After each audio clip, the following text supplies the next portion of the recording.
¿Qué tal lleváis la asignatura? Bien.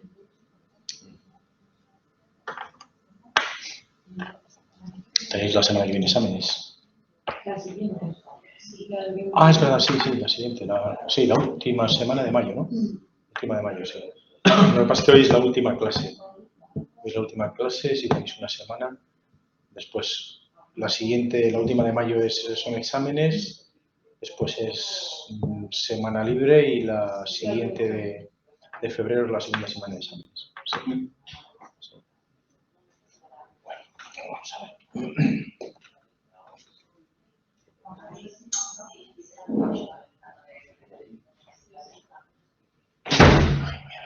Venga, nadie más.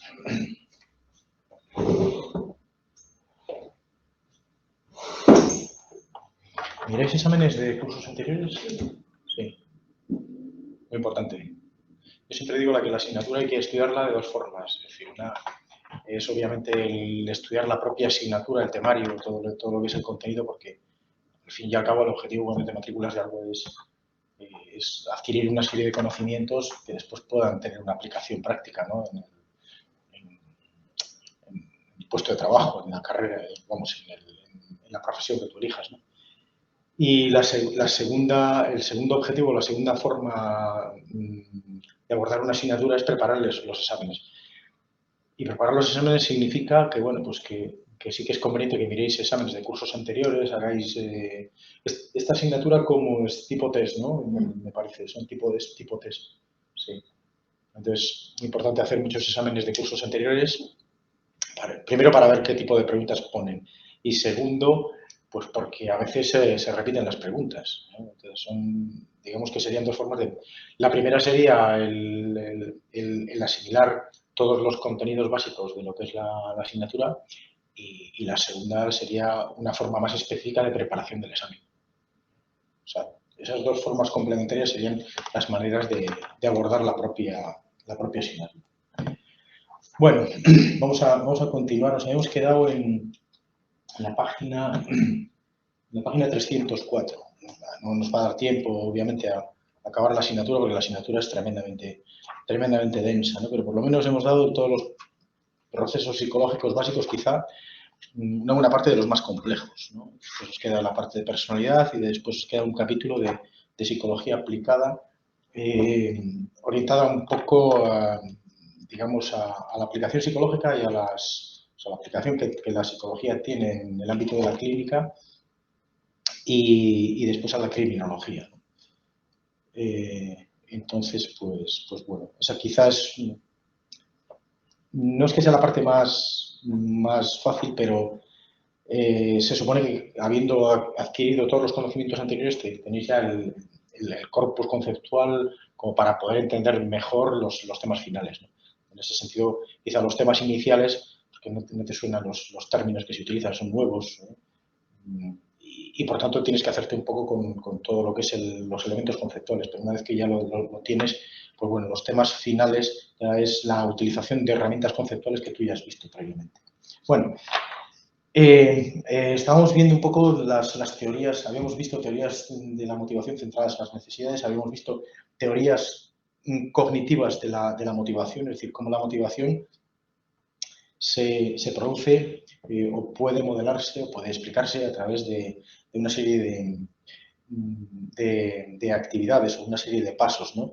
La primera sería el establecimiento de metas o objetivos. Estas metas estarían determinadas por elementos cognitivos, elementos conductuales, elementos de tipo afectivo, y después sería el poner en práctica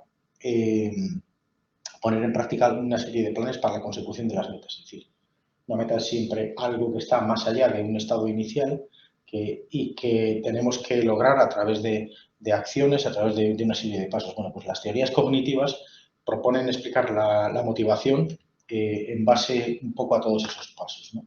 Entonces, dentro de lo que son las teorías cognitivas... Hola, buenas. Bueno, ¿quién más pones? Entonces, dentro de lo que son las teorías cognitivas de la motivación, que hay unas cuantas, porque lógicamente las teorías cognitivas dentro de la psicología, tanto de la psicología básica como de la psicología aplicada, de alguna manera se han convertido en el paradigma dominante y, por tanto, pueden explicar, por ejemplo, comportamientos dentro del ámbito de la clínica, comportamientos de tipo social, dentro del contexto de la psicología social, etc. Entonces, hay unas cuantas. Eso no quiere decir que sean incompatibles, ¿no? Pero hay unas cuantas. Quizá la primera teoría cognitiva de la motivación son los mapas mentales de Tolman, ¿no? Cuando estudiamos el conductismo, vimos que el conductismo era un modelo explicativo del comportamiento que solamente se basaba en elementos observables, ¿no? El estímulo, la respuesta, las consecuencias, etc., ¿no? Y para los conductistas no existían variables internas, es decir, variables que no pudiesen ser observadas, en la palabra. Tolman era un conductista también. Lo que pasa es que se dio cuenta de que, por ejemplo, en sus experimentos con animales, cuando metía a los animales, a las ratas, gatos, etcétera, en un laberinto y tenían que recorrer, hacer ciertos recorridos, solamente uno de los cuales era reforzado, los animales no aprendían según los modelos, lo que explicaba el conductismo ortodoxo, ¿no? Por asociación de estímulos y respuestas, etcétera, y consecuencias, ¿no? Sino que, como tal manera, un psicólogo que partía también, tenía una influencia de la Gestalt, es decir, la psicología de la forma que hemos visto en percepción, ¿no? Pues concluyó que lo que los animales aprendían eran una serie de mapas mentales. Es decir, que cuando un animal se trasladaba de un punto inicial a un punto meta para la consecución de objetivos, que en este caso concreto eran el refuerzo de la comida, la primera vez tardaban en hacerlo, pero la segunda, la tercera y las veces sucesivas iban muchísimo más rápidos, pero no porque se fijasen en elementos del ambiente, del propio ambiente, sino que lo que ocurría era que creaban una especie de mapas mentales. Es un poco como cuando nosotros vamos a una ciudad y en principio nos cuesta llegar a los sitios porque cogemos el plano, bueno, ahora ya cogeríamos los navegadores de nuestros teléfonos, pero antes se utilizaban planos, ¿no? Y entonces la primera vez nos cuesta, pero la segunda, la tercera, la cuarta ya no nos cuesta tanto, nos cuesta mucho menos porque hemos hecho un mapa mental en el cual tenemos los puntos de referencia con relación a dónde estamos y dónde queremos ir. Bueno, pues esto es un poco lo que explicó Tolman. Entonces, para Tolman el aprendizaje no podía ser explicado de forma molecular, es decir, de forma de unidades simples, ¿no? Sino de representaciones cognitivas, ¿eh? Como él denominaba los mapas cognitivos, ¿no? Otra de las teorías o de los modelos motivacionales, cognitivas de la motivación, es la teoría de campo de Lewin, ¿no? Lewin también es un psicólogo que está estrechamente influenciado por los principios de la Gestalt, aquellos principios de la forma, que dentro de lo que es el contexto de la percepción nos decían un poco cómo percibimos las figuras con respecto al fondo y una serie de... Uy, se había puesto la pantalla en negro. Entonces, Kurt Lewin era un psicólogo de la Gestalt, ¿no? Entonces, él decía o teorizaba en ese sentido, que nosotros pertenecíamos como una especie de campo vital, ¿no? Y entonces en ese campo vital había determinados elementos que estaban interconectados. Es decir, había determinadas regiones que estaban interconectadas, mientras que las otras tenían una serie de barreras, ¿no? Entonces, cuando nosotros queríamos llegar a una determinada meta, lo que teníamos que hacer es salvar cierto tipo de barreras, ¿no? Esa tensión psicológica que nos permitía ir desde el estado inicial hacia la consecución del objetivo en una especie de campo o región vital, era lo que él denominaba la motivación interna. Es decir, la motivación interna sería como una especie de elemento interno que nos hace trasladarnos de un punto a otro, y a veces cuando digo trasladarnos no quiero decir que se produzca en el espacio, sino en la consecución de metas, de tal manera que impulsaba el comportamiento hacia el logro, ¿no? Eso sería, en términos así generales, lo que es la teoría de campo de Lewin.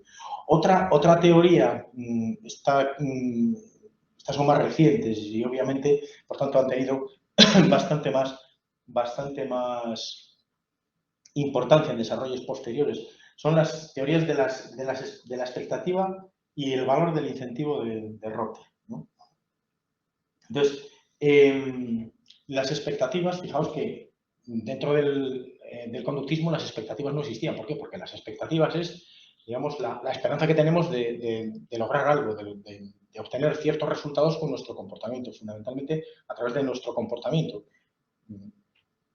Ese tipo de variables cognitivas dentro del contexto del conductismo no existían, ¿no? Entonces, las expectativas son fundamentalmente para Rother la probabilidad de obtener cierto tipo de metas. Y el valor era la importancia que esas metas tienen para el individuo, para la satisfacción de cierto tipo de necesidades, ¿no? Entonces, las expectativas y las metas se conjugan o se combinan de tal manera que impulsan al sujeto a hacer ciertas cosas, ¿no? O a intentar lograr metas, ¿no? Cuando, por ejemplo, las expectativas son muy elevadas, es decir, la probabilidad de obtener ciertas metas son muy elevadas y además el valor que se otorga a esas metas es también elevado, pues lo que se produce es una dinamización de la acción, ¿no? Mientras que cuando, por ejemplo, el valor es elevado pero las expectativas son muy bajas, el nivel motivacional disminuye. Es decir, fijaos entonces en ese sentido que la fuerza motivacional, como veis en la ecuación esta que os propone en la página 307, y después os pone un ejemplo que no vamos a ver, la fuerza motivacional sería un poco como una especie de producto entre las expectativas y el valor del refuerzo. Es decir, si las expectativas son altas y el valor de refuerzo es alto, la fuerza motivacional, es decir, esa fuerza que impulsa hacia la consecución de las metas es muy elevada. Pero, por ejemplo, si el valor de refuerzo es muy alto, pero las expectativas de logro son muy bajas, pues la fuerza motivacional disminuye y quizá no hagamos nada, ¿no? En ese sentido. Rother desarrolla también, en relación con todo esto que he explicado, el concepto de locus de control, ¿no? Entonces, el locus de control es la percepción que tiene el sujeto de que sus logros o incluso sus fracasos dependen de fuerzas internas o dependen de fuerzas externas. Es decir, por ejemplo, las personas que tienen locus de control interno resulta de que normalmente atribuyen los éxitos y los fracasos a sus propias acciones, ¿no? Y las que tienen un locus de control externo, pues piensan que los éxitos o los fracasos no son producto de sus acciones, sino de elementos constitutivos del azar, por ejemplo. Entonces, Rother desarrolla estos dos conceptos que después van a ser recuperados y van a ser incluidos dentro de formulaciones tan importantes como la teoría de la indefensión aprendida para explicar cómo se produce la depresión. Bueno, otro tipo de teorías cognitivas de la motivación serían la consistencia, el equilibrio y la consistencia cognitiva de Festinger. Leon Festinger desarrolla una teoría que, desde mi punto de vista, yo siempre desde el primer momento que la estudié, me pareció tremendamente elegante y muy interesante, ¿no? Y que es la teoría de la disonancia cognitiva, como digo. ¿Qué es la disonancia cognitiva? Bueno, pues la disonancia cognitiva es como una especie de conflicto entre dos ideas que mantiene un propio individuo o una idea y su comportamiento. Entonces, cuando se produce ese conflicto, se origina también una sensación de inquietud, una sensación de insatisfacción que motiva, y ahí es donde está engarzado el elemento motivacional, ¿no? Motiva al sujeto o bien a cambiar de idea o bien a cambiar de conducta, ¿no? Entonces, por ejemplo, imaginaos que vosotros sois fumadores y en un momento dado llega a vosotros un documento donde se explica con todo detalle, incluso con fotografías, la elevada probabilidad de padecer cáncer de pulmón en fumadores compulsivos o fumadores muy frecuentes y que empiezan con el hábito desde muy jóvenes, ¿no? Fijaos que ahí se produce una contradicción de términos en el sentido de que esa persona tiene un determinado comportamiento, pero sin embargo hay una idea que le está explicando que ese comportamiento es tremendamente nocivo y que puede en el futuro padecer una enfermedad grave, ¿no? Entonces, ahí hay una contradicción, hay una disonancia. Y por tanto, ese desequilibrio lo que produce es un desasosiego, es decir, una intranquilidad, por decirlo de alguna manera, por utilizar un término análogo al de disonancia. ¿Cómo se resuelve esa situación? Pues se puede resolver de dos formas. Una, dejando de fumar. Difícil. Dos, cambiando de idea. O introduciendo nuevas ideas que sean coherentes o congruentes con esa práctica. Por ejemplo, mi abuelo fumó toda su vida y vivió 90 años, con lo cual, bueno. Entonces, esta es la teoría de la disonancia cognitiva. Es decir, el elemento motivacional se produce cuando existe una discrepancia entre dos ideas que mantiene el individuo o una idea y un comportamiento que son contrapuestos. La teoría de la equidad de Adams, la teoría de la equidad, pues también es una teoría cognitiva de la motivación, ¿no? La teoría de la equidad de Adams establece como una especie de ecuación en el sentido de que tiene que haber un equilibrio. Por ejemplo, cuando yo intento determinados logros, tiene que haber un equilibrio entre el esfuerzo que yo realizo y la compensación que obtengo con respecto a la contribución, el esfuerzo que hacen los otros y la recompensa que hacen nosotros, la recompensa que obtienen nosotros. Cuando hay una equidad, cuando hay una percepción de equidad, bueno, pues existe una especie de equilibrio. Pero si se da una situación de inequidad, ese es un elemento motivacional. Fijaos que en ese sentido es algo también parecido a la teoría de la disonancia cognitiva, ¿no? O sea, imaginaos, por ejemplo, que yo trabajo en una determinada empresa, ¿no? Yo soy consciente del esfuerzo que yo realizo, las competencias que yo pongo en práctica y las recompensas en forma de incentivos salariales o otro tipo de incentivos, en especies vacacionales o lo que sea, y yo percibo que los demás tienen se mantiene esa misma proporcionalidad. Bueno, pues eso supone que yo tengo un cierto grado de satisfacción en el trabajo. Pero imaginaos ahora que yo percibo que los demás obtienen un mayor rendimiento teniendo una contribución, poniendo una contribución a su trabajo, al desempeño de su trabajo, menor que la que yo tengo, que la que yo hago. Bien. Eso sería un elemento motivacional que le impulsaría, pues, por ejemplo, a reclamar una situación de más equidad o reclamar una situación de mayor justicia laboral, etc. Pues esa es un poco la concepción de la teoría de la equidad de Adams. Es decir, que la persona busca o pretende conseguir. A ver, no sé por qué se pone en negro esto. ¿Percibís que en un momento determinado se pone en negro la pantalla? ¿O es simplemente me ocurre a mí? Os estoy hablando a los que estáis siguiendo la clase online. Vale, perfecto. Vale, Perfecto. Es que de vez en cuando se pone en la pantalla en negro, no sé por qué, no había pasado nunca. Pero bueno, lo importante es que vosotros me veáis a mí. Vale, perfecto. Bueno, entonces la teoría de la equidad de Adams lo que busca es que las personas buscan o pretenden conseguir una relación de equidad con respecto al esfuerzo que realizan y la recompensa que obtienen en base al esfuerzo que realizan y la recompensa que obtienen los otros. Bueno, otra teoría cognitiva es las atribuciones, ¿no? La teoría atribucional de Weiner. ¿Sí? La teoría atribucional de Weiner, la atribución en un principio es, digamos, cómo establecemos nosotros, la convicción que tenemos nosotros de que determinadas consecuencias son originadas por ciertas causas, en una palabra, ¿no?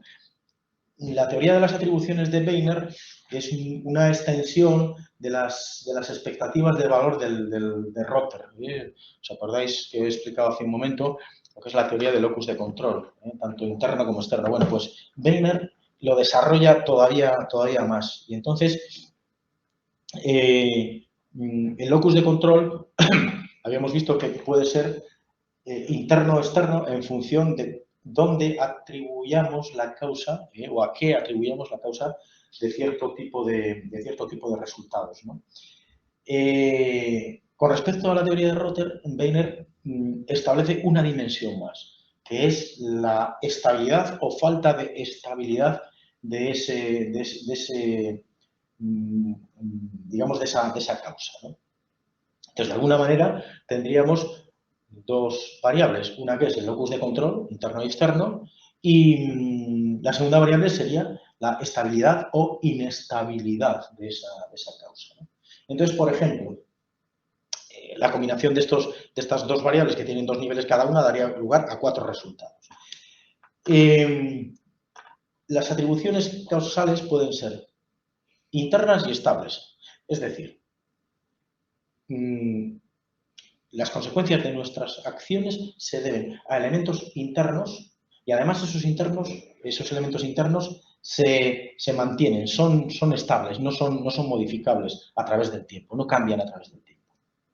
Por ejemplo, esto se puede aplicar para la definición de los optimistas y de los pesimistas. Por ejemplo, los optimistas, una persona optimista. Cuando obtiene un éxito, que dice, bueno, depende un poco de mi capacidad o ha dependido de mi capacidad el resultado. Y además es estable en el sentido de que si he obtenido éxito ahora y es producto de mi capacidad, quiere decir que en vez de sucesivas también se va a reproducir más o menos las mismas consecuencias.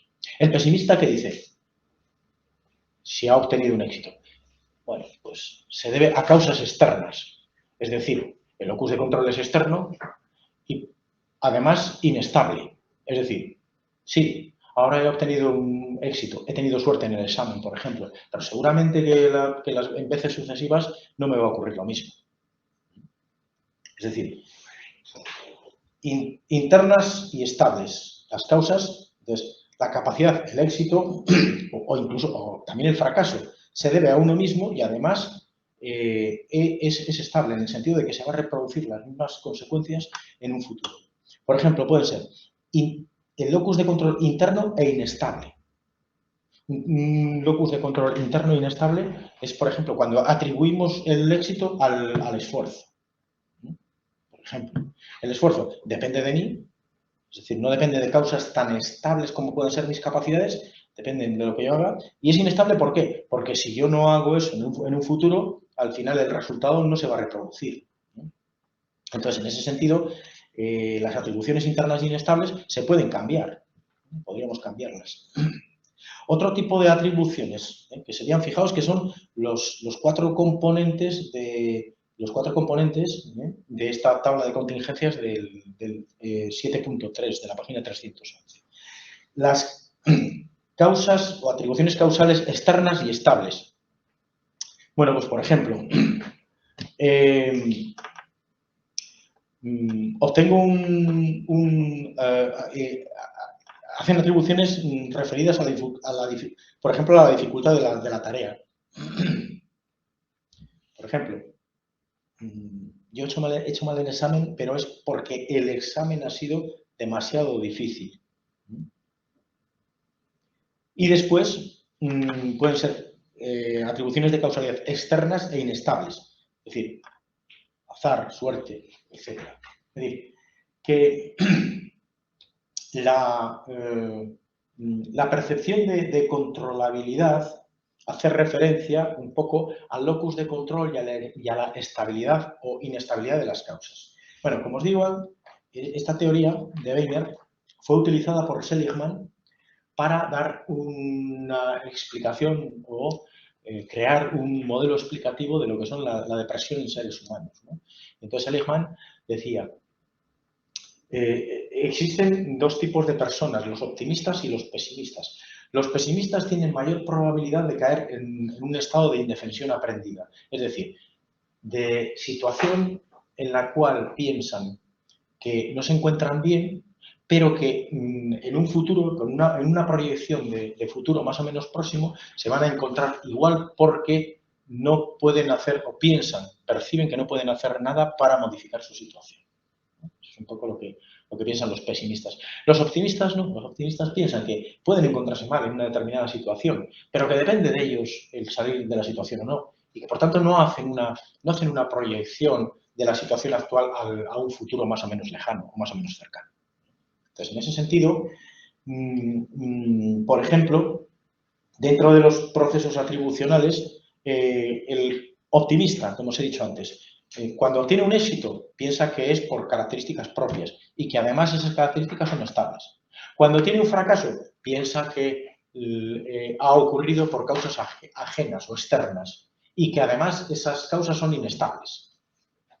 ¿De acuerdo? El pesimista, ¿qué es lo que hace? Cuando ha obtenido un éxito, piensa que se debe a causas externas, el azar, la suerte, la facilidad del examen, y que además esas causas son inestables cuando ha tenido un éxito. Cuando ha tenido un fracaso, piensa que se debe a características propias, locus de control interno para los fracasos, y además son estables.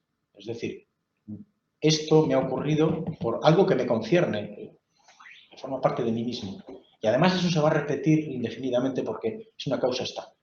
Entonces, Seligman aplicó el modelo atribucional de Weiner para describir cómo hacen sus atribuciones causales los optimistas y los pesimistas, de tal manera que ahí derivó una teoría psicológica, cognitiva, de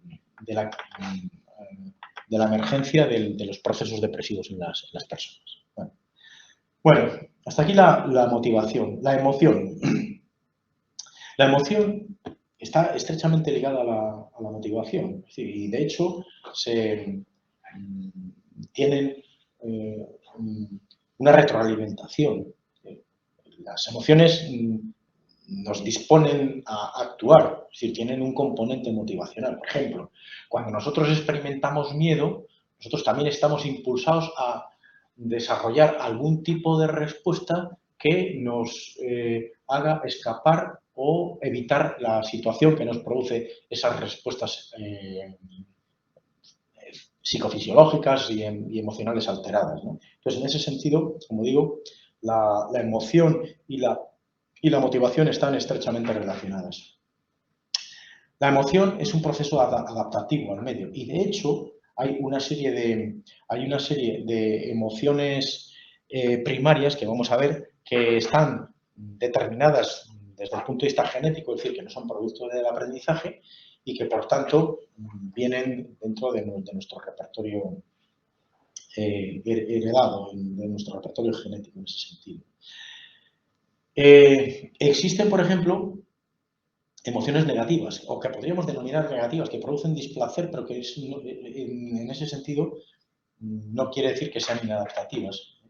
Pues, por ejemplo, la ansiedad, ¿no? O sea, la ansiedad o el miedo es una respuesta que se produce ante determinadas situaciones evaluadas como peligrosas, como potencialmente peligrosas. Entonces, en ese sentido, si la evaluación que estamos haciendo de la situación es correcta, si la situación es realmente potencialmente peligrosa o peligrosa, pues el desarrollo de una determinada emoción lo que supone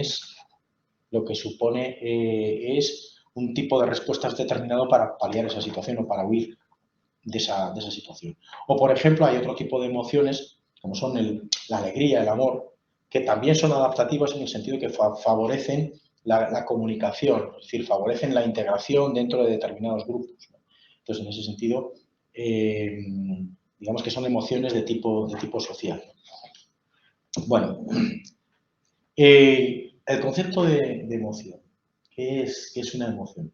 Bueno, en principio, una emoción es un proceso complejo que tiene varios componentes. El primer componente sería el afectivo, es decir, la creación de un determinado sentimiento. Tiene un componente cognitivo. Tras del componente cognitivo, después vamos a ver cómo evaluamos las características de la situación, la valencia de la situación, es decir, el que la situación sea positiva o sea negativa, y después la cantidad de recursos que tenemos nosotros para hacer frente a sus exigencias. Hay un componente fisiológico, es decir, cuando nosotros nos emocionamos por algo, tenemos una serie de respuestas psicofisiológicas que se salen o están fuera de los parámetros de equilibrio normales. Y hay un componente comportamental o expresivo, es decir, que como mínimo, una respuesta emocional implica componentes ante una determinada situación o conjunto estimular. Hay una serie de componentes que como mínimo son cognitivos, componentes fisiológicos y componentes conductuales. La emoción y otros constructos afectivos. Existen determinados constructos que están relacionados con la emoción, pero que sin embargo no son la emoción, ¿no?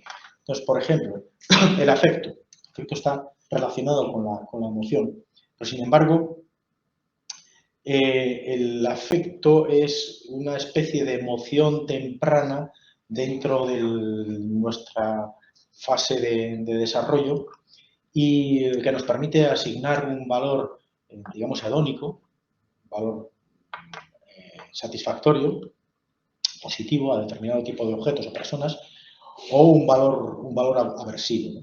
Existe, por ejemplo, también relacionado con la emoción, pero que no es la propia emoción, lo que podríamos denominar estado de ánimo, tono basal. Es decir, el estado de ánimo sería una especie de emoción, pero de duración prolongada. Quizá no tiene los componentes de intensidad psicofisiológicas, etcétera, que tienen una emoción tal como la podemos considerar a continuación. Pero sí que tiene un cierto tono que es prolongado. Es decir, digamos que tiene una duración mayor que la que pueda tener una emoción, ¿no? Una expresión emocional. Y después están los sentimientos. Y los sentimientos serían un poco como la percepción subjetiva de la emoción. Cuando nosotros estamos alegres, nos sentimos alegres, y la alegría constituye una emoción que tiene componentes cognitivos, que tiene componentes fisiológicos y que tiene componentes comportamentales, y el elemento subjetivo sería un poco el sentimiento. Sentimiento positivo o sentimiento negativo. Bueno, componentes de la emoción. Cuando hablamos de componentes de la emoción, lo que nos estamos aludiendo es a la dinámica emocional. Es decir, ¿cómo se produce una emoción? Bueno, pues para que se produzca una emoción tiene que haber un desencadenante. Los desencadenantes son estímulos, situaciones, cambios, modificaciones que se producen en el entorno, ¿eh? o dentro de nuestras condiciones internas. ¿De acuerdo? También pueden ser elementos internos. Pueden producir emociones. Por ejemplo, cuando estamos experimentando un dolor que no le tenemos catalogado dentro de nuestro repertorio de conocimientos de funcionamiento de nuestro organismo, salta una señal de alarma. Y sobre todo si el dolor o la molestia es aguda, ¿no? Entonces, tiene que haber un desencadenante, o bien externo o bien interno, para que se produzca una emoción. Tiene que haber una valoración cognitiva. Y dentro de la valoración cognitiva, después vamos a ver que existen dos componentes básicos. El primer componente es valorar la situación, es decir, las características positivas o negativas de la situación donde se ha producido esa emoción y segundo, una segunda evaluación, valorar la capacidad que tenemos nosotros para solventar los problemas o las dificultades que suponen la exposición a esa situación. El tercer componente sería una activación fisiológica. Y la activación fisiológica significa que cuando nosotros experimentamos una emoción se produce una especie de pérdida del equilibrio interno. Es decir, por ejemplo, si experimentamos miedo, se van a producir una serie de reacciones fisiológicas que van a dar, producidas por una serie de cambios y que van a dar lugar a una serie de síntomas. Por ejemplo, estamos en una situación que nos produce miedo. ¿Qué ocurre en nuestro organismo? Desde el punto de vista externo, por ejemplo, se produce una dilatación pupilar, se produce una tensión muscular que nos prepara para la acción, para una acción inmediata, se produce un incremento de la tasa cardíaca, es decir, se produce un incremento de la conductancia de la piel, de la electroconductividad de la piel, etc.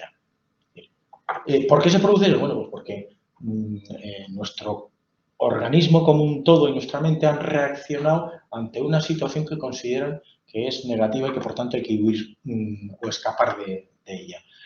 Y eso se hace a través de la secreción en nuestro torrente sanguíneo de una serie de sustancias que nos preparan para la acción. Que son, bueno, pues catecolaminas, una serie de hormonas que están reguladas por el sistema nervioso autónomo y por el sistema endocrino y que nos van a preparar, por decirlo de alguna manera, nuestro cuerpo para la respuesta emocional. Y después hay una expresión emocional. Y la expresión emocional son los signos en nosotros, por ejemplo, expresión facial, lo que hacemos, lo que ocurre en nuestro cuerpo y cómo lo expresamos para dar a entender a los demás que estamos experimentando esa emoción. Y el último componente de esta dinámica emocional sería la preparación para la acción. Es decir, toda emoción requiere una acción, es decir, un plan de comportamiento, un plan de conducta. Pues esto sería un poco lo que es la secuencia de la dinámica de cómo se produce la emoción. La página 314, en la figura 7.14, tenéis un poco la secuencia de estos pasos anteriores. Evento desencadenante, la evaluación cognitiva, activación fisiológica, expresión corporal, experiencia subjetiva, lo que llamamos denominado sentimiento, y después tendencia a la acción o comportamiento abierto, comportamiento explícito. Bueno, modelos teóricos de la emoción.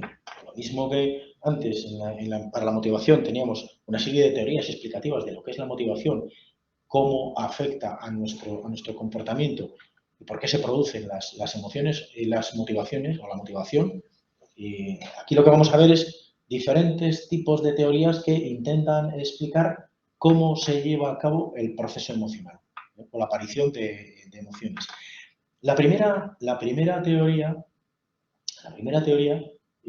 podríamos decir que es una teoría contraintuitiva, en el sentido de que no es precisamente lo que el sentido común nos dicta que puede suceder y que, sin embargo, a pesar de ser emitida hace muchísimas décadas, pues resulta de que desde el punto de vista experimental está siendo comprobado una y otra vez. No quiere decir que sea la única teoría explicativa, ¿no? Pero la teoría de William James y de Lance es que la emoción se produce porque lo primero que se origina es un patrón de activación fisiológico y conductual, ¿no? Cuando estamos ante una determinada situación en la cual experimentamos una emoción, se produce, lo primero es la activación de un patrón fisiológico o conductual. Y posteriormente nuestro sistema etiqueta eso como una emoción. Por ejemplo, no reímos o no lloramos porque estamos tristes. Estamos tristes porque lloramos. Sería un poco una expresión de lo que es la teoría de James y Lange. Es decir, primero no se produce que estemos tristes y después lloramos. No, no, no. Primero lloramos y después se produce la experiencia subjetiva de estar triste. Es decir, lo primero que se origina es una respuesta fisiológica, una respuesta comportamental. Y posteriormente lo que se da es una respuesta cognitiva que explica todos esos cambios. Por eso os digo que es una teoría contraintuitiva, ¿no? La teoría de Cannon-Barr es una teoría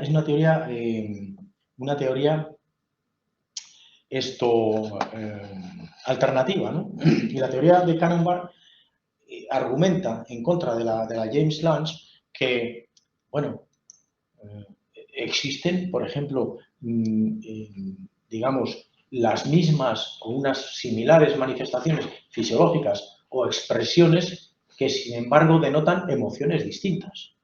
Y entonces, para identificar, para experimentar las emociones, no solamente es necesario que captemos la reacción fisiológica, las reacciones fisiológicas o las reacciones expresivas de nuestro cuerpo, en una palabra, ¿no?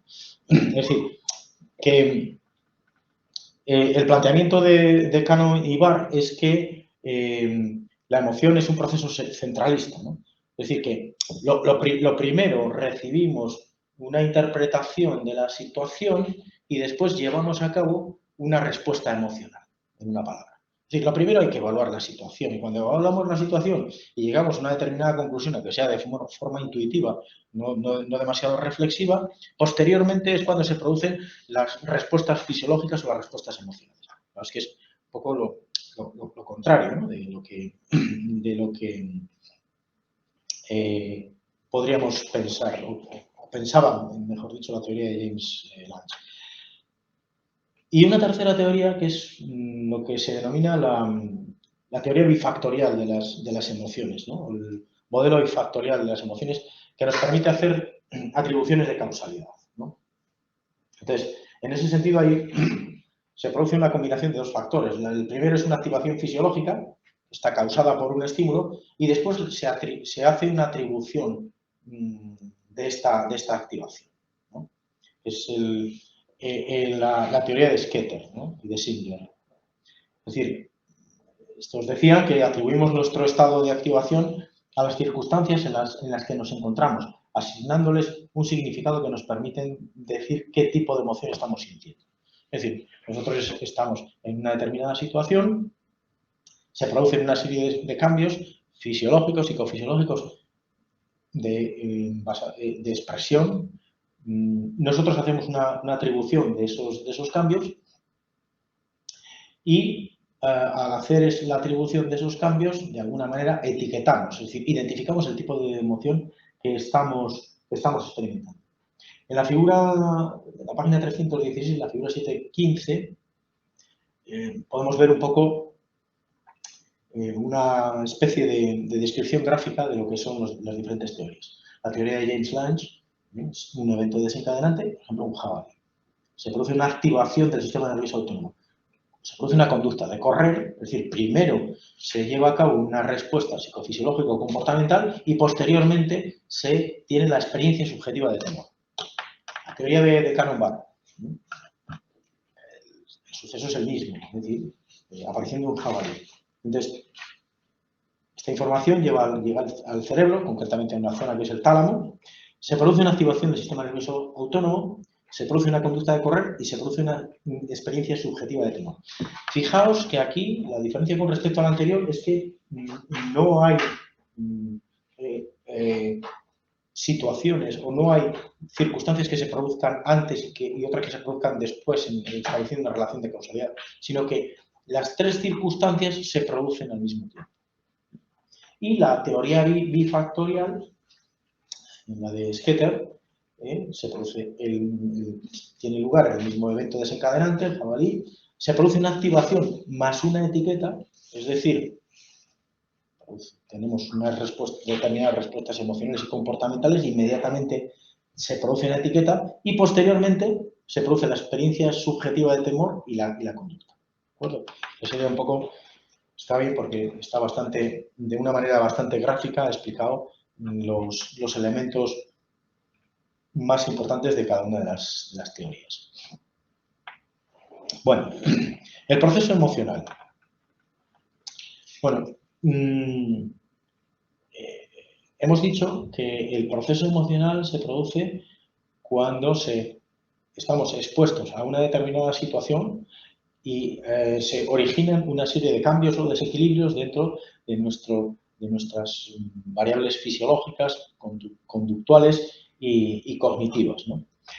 Cuando nosotros experimentamos una emoción, lo primero que hacemos es la evaluación de la situación. Es decir, lo primero que tenemos que hacer es evaluar la situación. Por ejemplo, ¿qué es lo que evaluamos de la situación? La valencia que tiene. Es decir, hasta qué punto la situación es positiva o negativa, en el sentido de que puede procurarnos consecuencias positivas o consecuencias negativas. Esa sería la evaluación. Y lo tenemos que hacer a través de una supervisión continuada, ¿no? Entonces, una vez que hemos decidido, por ejemplo, la valencia, el tiempo que se va a prolongar la situación, etcétera, hacemos una segunda evaluación, una segunda valoración, que podríamos denominar la valoración personalizada de la situación. Y en la valoración personalizada de la situación, nosotros lo que valoramos es, primero, qué implicaciones tiene para nosotros la situación. Segundo, qué posibilidad tenemos de afrontarla, ¿no? Es decir, dentro de nuestro repertorio de comportamientos, dentro de nuestro repertorio de habilidades, somos capaces de hacer frente a la situación para resolver el problema que nos plantea y después volver otra vez al equilibrio, a una situación de equilibrio, o no. Y después el grado de ajuste a las normas, es decir, hasta qué punto los recursos que yo tengo se corresponden y que me van a impulsar a una acción concreta, se corresponden, o son congruentes con un corpus normativo al que yo me ascribo en una palabra. Bueno, entonces, esto sería un poco lo que es el proceso emocional o el proceso evaluativo emocional. En la figura 7.16 de la página 318 tenéis lo que os estoy diciendo. Por ejemplo, el evento desencadenantes de jabalí, evaluación cognitiva. Esa sería la primera evaluación. Riesgo, amenaza. Se evalúa como una amenaza. A partir de ahí se produce una segunda evaluación. Una segunda evaluación donde simultáneamente se dan otra serie de expresiones, por ejemplo, activación fisiológica, expresión corporal, experiencia subjetiva de temor y tendencia a la acción. Es decir, que esta sería un poco el segundo tipo de evaluación. ¿Qué tipos de emociones hay? Bueno, pues podríamos decir que existen dos tipos de emociones, las emociones primarias y las emociones secundarias. Las emociones primarias tienen en común que tienen una determinación genética, son innatas. Y el término innato quiere decir que no necesitamos procesos de aprendizaje para introducirlas dentro de nuestro repertorio, porque es un repertorio de comportamientos o de respuestas con el que venimos programados genéticamente. ¿Cuáles son las emociones primarias? Las que tenemos todos y además a través de estudios transculturales se ha demostrado de que efectivamente son comunes en prácticamente todas las culturas, ¿no? Por ejemplo, la alegría. Por ejemplo, el miedo, la tristeza, la ira, el asco y la sorpresa. Esas son las emociones primarias. Lo que ocurre es que a través del proceso de aprendizaje, del proceso de crecimiento, de desarrollo, esas emociones primarias se van transformando, van mutando en otra cosa. En otra cosa parecida, pero ya no son emociones. Pues, por ejemplo, el miedo se va mutando en ansiedad. Por ejemplo, la tristeza va mutando en depresión, o puede mutar en depresión. Y la ira va mutando en hostilidad. Estas el segundo tipo de emociones que os he descrito y que se derivan de las primeras, están permeadas o están influenciadas por contextos culturales. Y ya no son las emociones primarias, porque tienen determinados rasgos que las diferencian. Bueno, como he dicho, las emociones primarias tienen una determinación genética, es decir, tienen una base neuroanatómica específica, hay un procesamiento cognitivo distintivo, hay una expresión facial que, lo que os decía antes, se mantiene a través de estudios transculturales, se ha demostrado que esas expresiones de las emociones primarias se dan en prácticamente todas las culturas y tienen modos de afrontamiento característicos, ¿no? Y las emociones secundarias, como digo, son derivaciones de las primeras. Es decir, serían las emociones primarias, pero mediatizadas por el aprendizaje y la cultura. Bueno, regulación emocional. Por regulación emocional nos referimos a aquel tipo de comportamientos que llevamos a cabo para controlar las emociones. Es decir, procesos por los que las personas influimos sobre el tipo de emociones que estamos experimentando. Entonces, por ejemplo, los motivos, las estrategias para alterar o para modificar nuestras emociones. Pues, por ejemplo, hay estrategias hedónicas. Estrategias hedónicas quiere decir que las personas, los seres humanos, tendemos a buscar el placer, buscar la satisfacción de nuestras necesidades y evitar todas aquellas circunstancias que las impiden o que nos producen dolor. En ese sentido, tenemos a un acercamiento hacia circunstancias, personas, objetos que nos proporcionan tienen una valencia positiva y alejarnos de las contrarias. Instrumentales, ¿no? Y las instrumentales significa que desencadenan o facilitan la emergencia de determinado tipo de emociones, ¿no? Mecanismos de autoprotección. Desarrollamos mecanismos de autoprotección cuando controlamos nuestras respuestas emocionales ante determinadas circunstancias.